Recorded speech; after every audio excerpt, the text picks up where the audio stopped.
Jon Jones, thanks ever so much for your time. It's great to see you once again. It's great to see you too. Thanks for having me. I feel like we need Alex Volkanovski and Robert Whittaker here to make it complete, but it's just you and me. It'd be an official party, that's for sure. Absolutely. Those guys are great. Jon, if you wouldn't mind holding up the microphone. Yeah, sorry about that. No, you're right. A year and a half out of the game, my first question was going to be about ring rust, Jon, but that doesn't affect you, does it? I mean, you had 3 years out of the game before you fought Cyril and it didn't seem to bother you at all. Yeah, I've had many breaks throughout my career, and it's always great to take a step back from sport and just focus on the man, behind the name or whatnot. And every time I step away from the sport, I seem to come back better. Yeah, I don't think ring rust affects me too much. Speaking of focusing on the man, the fight this weekend is a fight I feel that a lot of MMA fans are looking forward to, particularly the purists. How much does Stipe Miocic excite you simply as a challenge? It excites me very much. This is the fight that I've wanted for a long time. Stipe has a wonderful resume. He has a wonderful history with the UFC. And, man, he's the greatest. He's the greatest heavyweight of all time. And looking back on my career, to have someone like him, just to compete against someone like him is a huge honor. Absolutely. And, it's easy to get caught up in Jon Jones fever, understandably so. But I get the sense that Stipe Miocic, as you mentioned, statistically the greatest heavyweight of all time, is being overlooked by some. Do you agree? I don't think he should be. To be overlooked by kind of the naysayers or critics, it's why we have spectators. But for me, as the competitor, my job is to take him very seriously and to give him full respect. And that's what I've done for months now. I've given him everything that I have. I study footage and I train several times a day. And I don't look past him at all. He's a real threat. Nor should you. And Jon, I'll ask you this point blank. Will this be your final fight inside the UFC? I don't know if it'll be the final fight. I've been talking to my team about potentially fighting against Alex Pereira after this fight, but step number one is to get through Saturday night and to successfully defend against Stipe Miocic. What is it about a fight against Alex Pereira that excites you so much? Alex he's an extraordinary talent. He's a multiple-time world champion. He's a two-division champion, and he's incredibly famous here in America. People know who he is, and that's what makes it worth my while, is to fight a fellow champion who is very hot right now. The elephant in the room is, of course, Tom Aspinall, and you mentioned earlier, the other day, that you're not interested in fighting people who are looking to make a name off you. Mm-hmm. And what would be the difference, do you feel, between Tom Aspinall and Alex Pereira at their stages in their careers right now? The biggest difference between those two is that Pereira has a name, and not only a name, but he has a tremendous resume that Aspinall just doesn't compare to. Interestingly, as much as I want to see both that Pereira fight and the Aspinall fight, I mean, I look at your resume and your body of work, right? At 15 title fight wins, 13 defenses, victories over Daniel Cormier, Alexander Gustafsson, OSP, Rashad, Vitor, Lyoto Machida, Rampage, Shogun, and Ryan Bader.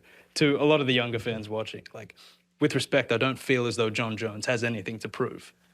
I appreciate you saying that. Yeah, I don't feel like I have much to prove to anyone in this sport.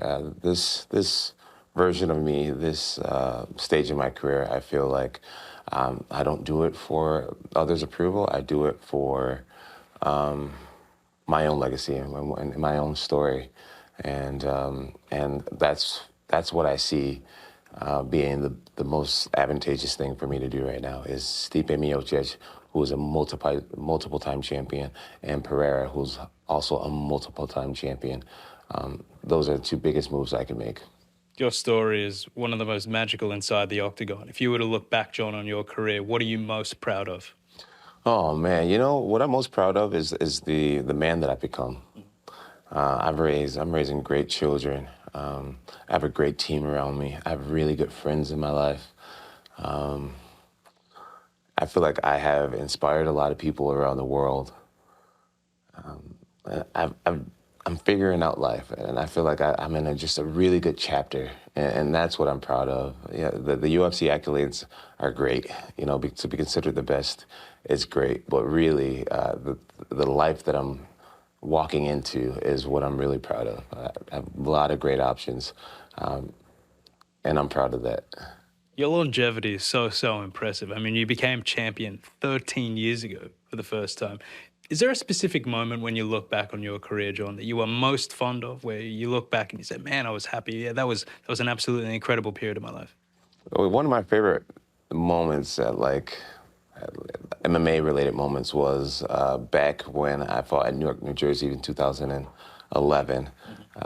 I won my first championship against Mauricio Shogun Hua, and earlier that day I was able to stop a robbery from occurring. Right.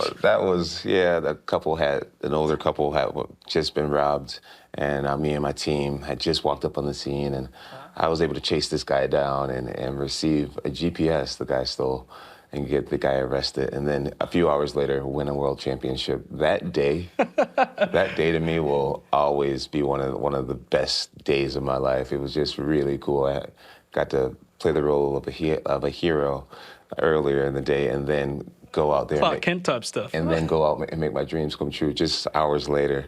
Yeah, it was just a really unique and special day that I'll never forget personally. That elderly couple, were they like store owners or something like that? No, they were just in their car enjoying the park and sitting in their car, and a man literally came up and broke their car window and yanked out a GPS system. Really weird thing to steal, but yeah, special day for me personally. I'll never forget it. Are you still in contact with them? Have they contacted you since? No, I've never heard from him since. No, I remember the lady telling me, she was like, "God bless you, and you're gonna do great tonight." Okay, so she knew. It gave me, yeah, the police officers and everyone told her kind of why I was there in the first place. But yeah, that was one of my best memories, man. I'll always remember that day. That's incredible. Jon Jones, if this is indeed your final act inside the octagon, what can fans expect from the curtain call of the great Johnny Burns? Expect me to go out there with a big smile on my face, just like praying the whole way out, and just taking in all the energy, and just embracing the moment, just being completely in the moment, and just letting all the hard work that I put in shine, let it shine through. I expect to win. I predict I'll win. And the goal is to do it in devastating fashion and just remind the fans kind of what I'm capable of, and show some of these new fans who I am and why I am who I am. And yeah, it's going to be a great night, Saturday night. It's going to be a really special thing to witness. John, if this is the last time, thanks for the memories and Godspeed. Godspeed, my man. Aussie, Aussie, Aussie. Aussie, Aussie, Aussie. That's it.